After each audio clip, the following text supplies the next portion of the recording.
ይህ የምጽአቱ አዋጅ ነጋሪ አገልግሎት ወቅታዊና ዕለታዊ ወጎችን በማቅረብ ትንታኔ የምንሰጥበት የተለያዩ እንግዶችንም በመጋበዝ የምናቀርብበት መድረክ ነው።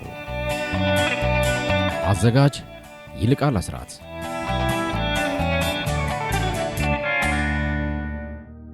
ሰላም ጤና ይስጥልን ውድ የምጽአቱ አዋጅ ነጋሪ አድማጮቻችን እንዴት ውላችኋል? ዓለማችን ወቅታዊ ጉዳዮችን የምንተነተንበት ሰዓት ላይ ደርሰናል።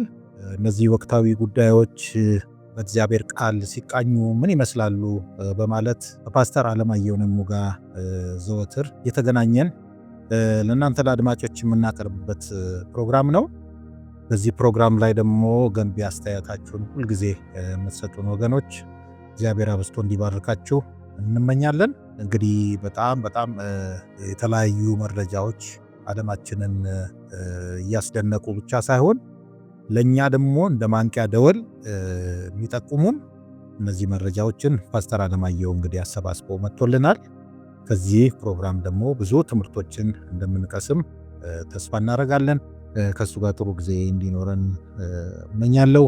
ይልቃል አስራት ነኝ ከምጽአቱ አዋጅ ነጋሪ አገልግሎት።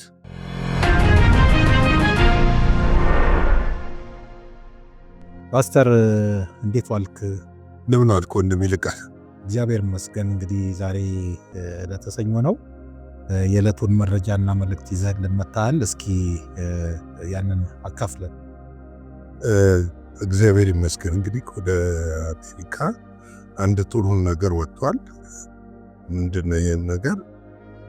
በኢንተርኔት በድረገጾች የሚተላለፉ የወሲብ ቪዲዮ አዋጅ ነው። ይህ ምንድነው? ሙሉ ለሙሉ የሚያግድና ይህንን ስራ የሚሰሩ ድርጅቶች፣ ካምፓኒዎች ሙሉ ለሙሉ እንዲዘጉ የማድረግ የሚያስችል አዋጅ ነው። ይህ አዋጅ ግን ምንድነው? እንግዲህ በመገናኛ ኢንተርኔት ድረገጽ መለቀቅ የሚከለክልና ወንጀልም የሚያስቀጣ ነው። ይህ ለክርስቲያኑ ማህበረሰብ በተለይም ደግሞ በእንደዚህ አይነት ጥቃት የሚደርስባቸው ሴቶች መሆኑ ወንዶች ጥሩ ነገር እንደሆነ ተገምቷል። ጥሩ ነገር እንደሆነ መገመት ብቻ ሳይሆን ከዓለም ዙሪያ በአብዛኛው ይሄ ህግ ድጋፍ አግኝቷል። እንግዲህ ምንድነው መሰለህ? ይሄ የፖርኖግራፊ ቪዲዮዎች በቢሊየን የሚቆጠር ዶላር የሚዛቅባቸው ናቸው። በቢሊየን የሚቆጠሩ ዶላር የሚዛቅባቸው ነው። ይህንን የወሲብ እንትን እየተቀረጹ ደግሞ የሚያስተላልፉ ገቢ የሚያገኙ ሴቶችም ወንዶችም አሉና ይህንን ነገር ስትመለከተው ይህ በጣም ጥሩ ጅማሬና ደስ የሚል ነገር እንደሆነ ለመረዳት ሞክሬያለሁ እና ይበል የሚያስበል። በነገራችን ላይ የኢትዮጵያ መንግስትም ይህንን ነገር አግዷል ይታወቃልና ትልቅ እርምጃ ነው ለማለት ነው። አዎ። እና ምንድነው በጣም ብዙ ካምፓኒዎች ናቸው። እነዚህ ካምፓኒዎች ደግሞ ምንድነው አንዳንዶቹ የካምፓኒዎቹ ጠበቆች፣ ወኪሎች ይሄ ሰብአዊ መብትን መቃወም ነው ወይም ደግሞ ሰብአዊ መብትን መጋፋት ነው የሚል አዋጁ እንዳይጸድቅ እንቅስቃሴ ጀምረዋል። አዋጁ እንዳይጸድቅና የአዋጅ ባለበት እንዲቆይ እንቅስቃሴ ጀምረዋል። ይሁን እንጂ ይህን ያረቀቁት አካሎች ዶናልድ ትራምፕ ጎሄድ ስላሉ ወደ ፓርላማው ቀርቦ በቅርቡ ይጸድቃል ተብሎ እየተጠበቀ ነው ያለው።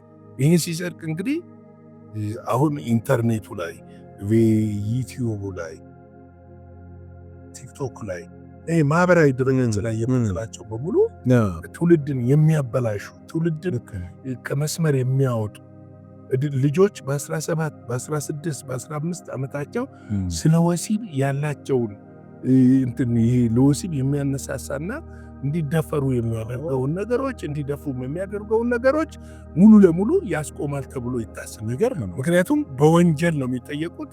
አሁን የተሄደበት ያለው ምንድነው? አዋጁ ልክ እንደጸደቀ ድርጅቶቹ መዝጋት ነው። ድርጅቶቹ ይዘጋሉ፣ ይታወቃሉ።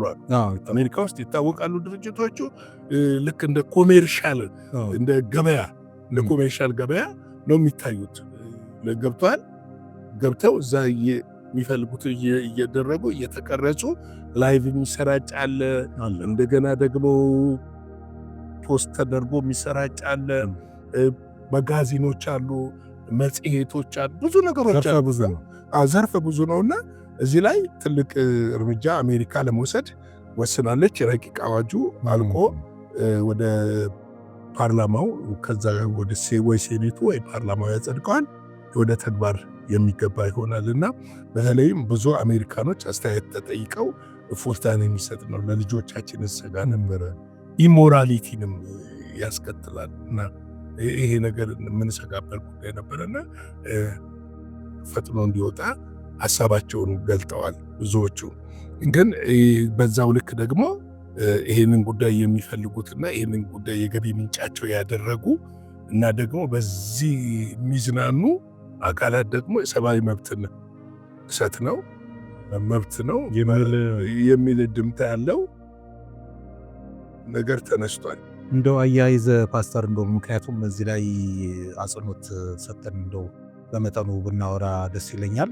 ባለፈውም ከብስራት ጋር በዚህ በተለይ አሜሪካን ውስጥ እየተነሳ ስላለው መንፈሳዊ እንቅስቃሴ አንድ አርቲክል ሰርተን ነበረ፣ አይተዋል ብዬ ተስፋ አደርጋለሁ። እና በተለይ ይሄ እንደነዚህ አይነት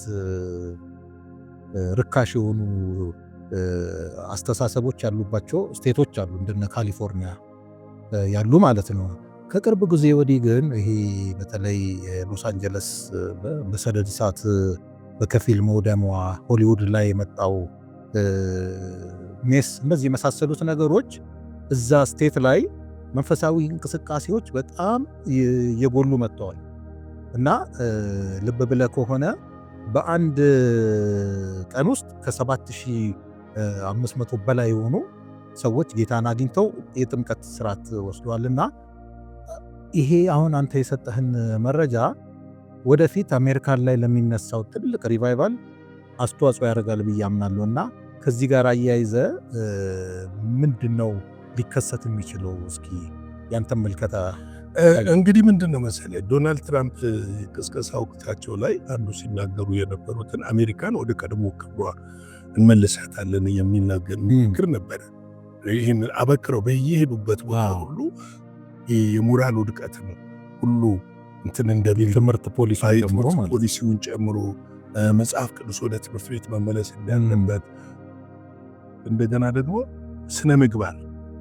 ስነ ምግባርና ስነ ጾታ ትምህርቶችን ድሮ በነበረበት መልኩ ይዘቱ እንዲሰጥ ይፈልጋሉ። ይሄ ፖሊሲ ለመጽደቅ እንደ አዋጅ ተደርጎ ለማጽደቅ ሲያቀርቡት ዝም ብሎ የተነሳ ነገሮች አይደሉም እና አንደኛ ከተናገሩት ነገርና ለአሜሪካ ሕዝብ ቃል ከገቡት ነገሮች ነው እና አሜሪካንም ደግሞ በብዙ ትሪሊየን ዶላር በመሰብሰቧ ሀብታም አትሆንም። የአሜሪካ ውድቀት መንፈሳዊ ውድቀት ነው። መንፈሳዊ ውድቀት ነው። ሽንፈቷ እዛ ጋር ነው ያለው። ገብቶሃል? አያቶቻቸው ቅድመ አያቶቻቸው የወንጌል አርበኞች ነበሩ እና ለዓለም ትልቅ በተለይ በዚህ በመንፈሳዊ መነቃቃት ነገር ትልቅ አስተዋጽኦ ያደረጉ ናቸው እና አሁን ይሄ ጉዳይ መጀመሩ ደስ የሚል ነገር ነው። ደስ የሚል ነገር ብቻ ሳይሆን ትልቅ ተሐድሶንም ያመጣል። ገብቶሃል? ትልቅ ተሐድሶንም ያመጣል። ሰው ወደ ራሱ እንዲመለከትም ያደርጋል። ተቃውሞ የለውም ማለት አይደለም። አሁን ይኖራል ብዙ ነገሮችን ስለማንዘግብ ነው እንጂ ዲሞክራቶች ይህንን አበክረው ይቃወማሉ። ነገር ግን በሴኔቱም በፓርላማው አብላጫ ድምፅ የያዙት ሪፐብሊካኖች ስለሆኑ ይጸድቃል። ይሄ ደግሞ መጽደቅ ማለት ዝም ብሎ ማለት አይደለም። አብዛኛ የወሲብ ቪዲዮዎች የሚሰራጩት ከአሜሪካ ነው። በዓለም ዙሪያ የሚሰራጩት ትልቁ ገበያ ከዛ እነ ፈረንሳይ ያሉ እነ እንግሊዝ ያሉ እነ ጀርመን አሉ፣ ይቀጥላሉ። ነገር ግን ምንድነው መሰለ አብዛኛውን ለምሳሌ አሁን ጎግል እንዳያስተላልፍ ቢከለከል ከፈረንሳይ ያለውንም ማስተላለፍ አይችልም። የጎግል ካምፓኒ ቢከለከል ዩቲዩብ የጎግል ካምፓኒ አይደለ እና ማስተላለፍ አይችልም ከታገደ። ስለዚህ እነዚህ አይነት ነገሮች መንፈሳዊ ለውጥ ተሐድሶ መኖራቸውን አመልካቾች ናቸው። ለምን እኔ አጠር አድርጌ ነው ካለን ሰዓት አንጻር ለህዝባችን የምናቀርበውን ነገር በተመጠነ ሰዓት ስለሆነ እንጂ ይህ እሳቤ አሁን ስር ሰዷል፣ በጣም ስር ሰዷል። ዝም ብለው አዋጁንም አላረቀቁትም። አዋጁ ወደ 89 ገጽ ከዛም በላይ ይመስለኛል 389 በትክክል ቁጥሩን አልያዝኩም። ያንን ሁሉ ያካተተ ጥቃቅን ነገሮችን ሳይቀሩ የህፃናትን አእምሮ የወጣቱን አእምሮ ሊጎዱ የሚችሉ ነገሮችን ሳይቀር ምን ያደረገ ነው? ይዘጋል። ለምሳሌ ተመልከት፣ አንድ ነገር እንመልከት። ያመከነ ነው። ለምሳሌ ሐሺሽ ድራግ አሁን እንዳይገባ በሜክሲኮ ከ10 ሺህ በላይ ወታደሮችን አሰማርተው አጥርም ጭምር በሄሊኮፕተር እንትናን ካናዳም እንደዛ እያደረገች ነው። ፋንታሌም አሁን እንዳይገባ ካናዳም ከልክላለች። ማነች አሜሪካ፣ ሜክሲኮ ከልክለዋል። ትራምፕ በእነዚህ አገራት ላይ እኮ እንትን የንግድ ታሪፍ የጫሩበት ምክንያት አንደኛው ምክንያት ፋንታለም የሚባለው ይሄ ኮካይን የእጽ መመረቻው ዲስትሪቢዩት የሚደረገው በካናዳ በኩልና በሜክሲኮ በኩል ስለሆነ አሁን ቀጣይ ደግሞ ምን ሆነ? ይሄንን የርኩሰት ፊልሞችን የሚያግድ ደግሞ አዋጅ ሲወጣ አሜሪካንን ልትመለከታት ይገባል። እውነት ነው። እና እንዳልከው አሁን የወንጌል ስርጭቱ ይሄ መንፈሳዊ ታድሶ በጣም እየተከታተለ ነው አሜሪካ ውስጥ እና በተለይ ደግሞ አብዛኛው ወጣቱ ትውልድ ነው በዚህ ወደ መንፈሳዊ ዓለም ላይ እየመጣ ያለውም ኢቫንጀሊዝሙንም እየሰራ ያለው እንትኑንም እየሰራ ያለው እንቅስቃሴውን እያደረገ ሙቭመንቱን እየመራ ያለው እነሱ ናቸውና አንዱ ይሄ ነው ለማለት ነው። እንግዲህ ይበል የሚያስብል ነው።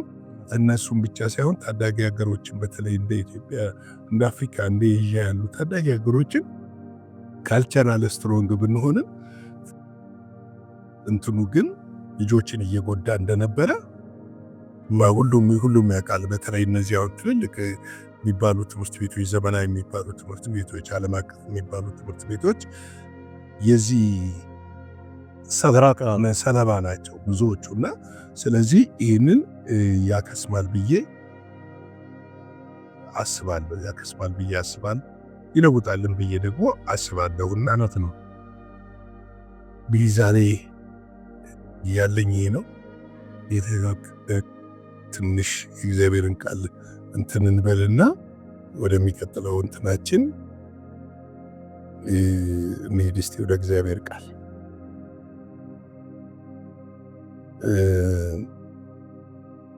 እንግዲህ በጣም ወንድም የምንመሰለህ በጣም ልናስብ የሚገባበት ዘመን ላይ ነን ያለነውና በጣም ደግሞ ልንጠነቀቅ የሚገባን ዘመን ነው ያለንበት። ምክንያቱም የእግዚአብሔር ስራ መፍጠን ያለበት ዘመን ላይ ይመስለኛል። በዓለም ያለው ነገሮች ሁሉ ምንድነው ብለህ ብትመለከተው በጣም እየፈጠነ ያለበት ጊዜ ነው። በጣም እየፈጠነ ብቻ ሳይሆን ይሄ የመፍጠኑ ልክ ራሱ ስትመለከተው እንትን ልትለው ማትችለው ግልጽ የሆነ ነገር ነው እና እንግዲህ እንደው ወደ ኋላ መለስ እንበልና አንዳንድ ነገሮች ማየት እፈልጋለሁ። እስቲ መጽሐፍ ቅዱሳችንን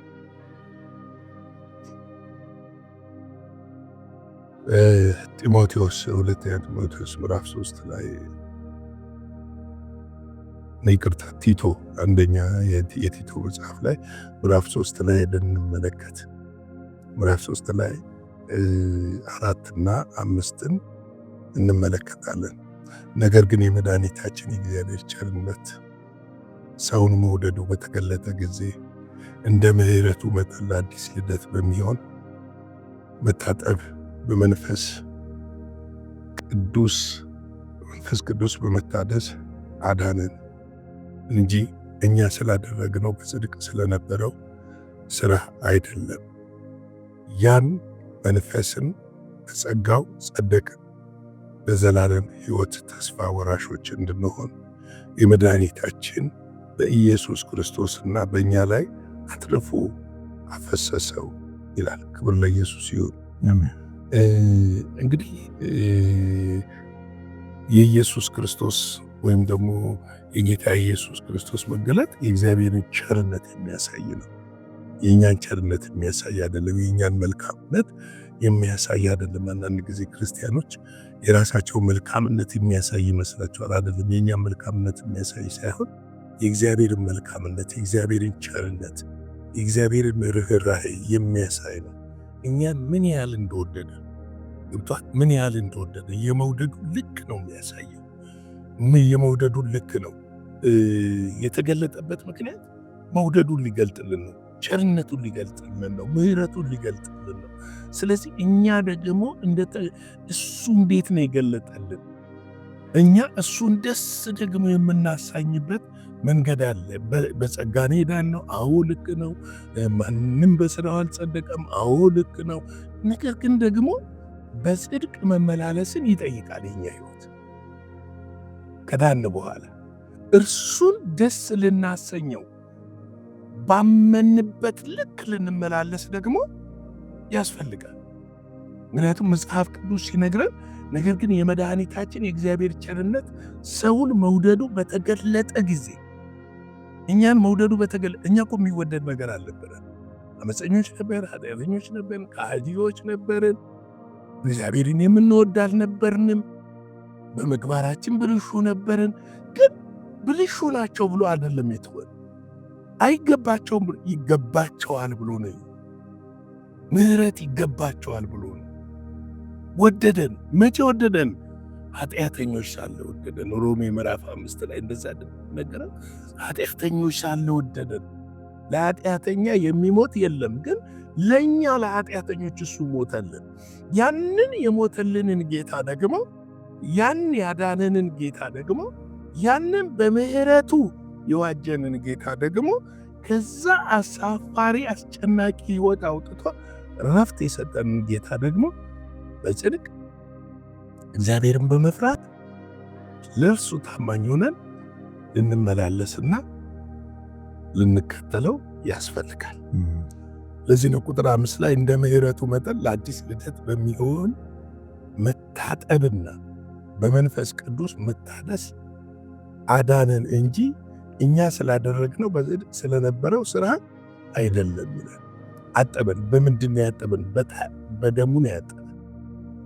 ስለዚህ መቆሸሽ የለብንም። የታጠበ ሰው መቆሸሽ የለብንም። በእርግጥ ብንቆሽሽ እንኳን አሁንም ሊያጥበን ዝግጁ ነው፣ ሊያነጣን ዝግጁ ነው፣ ሊያነጻን ዝግጁ ነው። ስለዚህ አሁን ደግመን ያነጻናል ብለን ደግሞ አሳፋሪ ሕይወት ፍርድም እንዳለ ልናውቅ ያስፈልጋል። ዘር ደግሞ የሚታጨድ መሆኑን ልናውቅ ያስፈልጋል። እኔ አንድ ሰው ወዶኛል እና አይጠላኝም ብዬ ሁልጊዜ ልሰድበው አልችልም።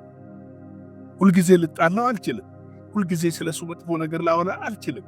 ስለምን ወዶኛል? አዎ እርግጥ ወዶኛል። ስለወደደኝ ምንድነው ማድረግ ያለብኝ? ላከብረው ነው የሚገባኝ። ስለወደደኝ ምንድነው ማድረግ ያለብኝ? ልወደው ነው የሚገባኝ። ራርቶልኝ አንዴ ካጠበኝ ካነጻኝ ሁልጊዜ ይራራልኛል ብዬ አልንከባለልም። ሜዳ ላይ ሁልጊዜ ይራራልኛል ብዬ እንትን አልልም። ገብቶሃል? ምንድነው ማደርገው? የራራልኝን፣ ያጠበኝን፣ ያነጻኝን፣ ከቆሻሻ ያወጣኝን ላሳዝነው አልፈልግም። እውነተኛ ፍቅር ሲኖር እንደዚህ ነው የሚሆነው፣ አታሳዝንም። ስለዚህ በመንፈስ ቅዱስ መታደስ አዳነን እንጂ እኛ ስላደረግነው ጽድቅና ስለነበረን ስራ አይደለም፣ የለንም፣ ደግሞ ሊኖርንም አይችልም። ስለዚህ ይህንን ልናስብ ያስፈልጋል። በጽድቅ መመላለስ፣ በእውነት መመላለስ ወገኖች በዚህ ዘመን በረከት አለው። በእውነት ነው የምነግራችሁ ቅዱሳን ወገኖች፣ ወንድሞች በረከት አለ፣ ትልቅ በረከት አለው። ሌላ ቀርቶ አይደለም በራስ መተማመንን ያመጣል። ለእውነት በምንም ቦታ መቆምን ህሊና ንጹህ አድርጎ እውነትን ለመናገር የትም ቦታ ደፋሮች ያደርገናል። አመፅ ግን ፍርድ አለ። አመፅ ውርደት አለ። አመፅ ክፍያ አለ። ይህንን እላለሁ። እንግዲህ ላይክ፣ ሼር፣ ሰብስክራይብ እያደረጋችሁ አገልግሎታችንን እንድትደግፉ በጌታ ፍቅር አሳስባችኋለሁ። ይህ ብቻ አይደለም። በጎፈንድሚ አሜሪካ፣ አውሮፓ እንደዚሁም ደግሞ ካናዳ ያላችሁ ቅዱሳን ወንድሞቻችን ይህን ድምፃችንን የምትሰሙ አገልግሎታችንን እንድትደግፉ እፈልጋለሁ። እግዚአብሔር ይረዳናል። እግዚአብሔር ያግዘናል። እናንተንም ያግዛችኋል። ደስ እንዳላችሁ በልባችሁ እንደሞላው በግድ አይደለም። በግድ የምትሰጡ ከሆነ አትባረኩበትም። ግን በልግስና ደስ እያላችሁ ይሄ የኔ አንድ ድርሻ ነው ብላችሁ ስታደርጉ እግዚአብሔር አብዝቶ ደግሞ የሚባርክ አምላክ ስለሆነ ከልባችሁ ጋር የእግዚአብሔር በረከት ይመጣል። ምክንያቱም መጽሐፍ ሲናገር ሰው በልቡ እንዳሰበ ይስጥ ስለሚል በግድ አይደል አይሁን ስለሚል፣ ስለዚህ ይህን እንድታደርጉ አሳስባለሁ። ምሽት ደግሞ በሌላ ፕሮግራም እንገናኛለን። ተባረኩ። ጌታ ኢየሱስ አብዝቶ ይባርክ። ፓስተር በእውነት ድንቅ የሆነ መልእክት ነው ያስተላለፍክልን። ህይወት እንዲሆንልንም ጭምር መንፈስ ቅዱስ አቀብሎ ይህን መልእክት አስተላልፈህልናል። ቀደም ሲል በነገርከን የአሜሪካን ህግ አውጪ ሊያረቁ ያለው ጉዳይ በጣም አስገራሚ መረጃ ነው። ለዓለምም በጣም ትልቅ ሞዴል የሚሆን ይመስለናል። በዚህም አኳያ ደግሞ የወንጌል እሳት በዓለም ዙሪያ እንደሚቀጣጠል ተስፋ እናደርጋለን። ከዛ በኋላ የጌታ ኢየሱስ ዳግም መምጣትም እንደሚሆን በእጅጉ እናምናለንና ይሄ ስለሰማነው መረጃ እግዚአብሔር እናመሰግናለን። ፓስተር እንዳለው ማምሻውን እንግዲህ በሌላ አዳዲስ መረጃና መልእክት ተመልሰን እንመጣለን። እስከዚያው ድረስ የእግዚአብሔር ምሕረትና ቸርነት አይለየን እንላለን። መልካም ጊዜ ይሆንላችሁ። አዘጋጅና አቅራቢ ይልቃል አስራት ነበር። ለዛሬ ያዘጋጅንላችሁ ይህንን ይመስላል። በሌላ ጊዜ በሌላ ርዕሰ ጉዳይ እንገናኛለን። የምፅዓቱ አዋጅ ነጋሪ አገልግሎት መልካም ጊዜ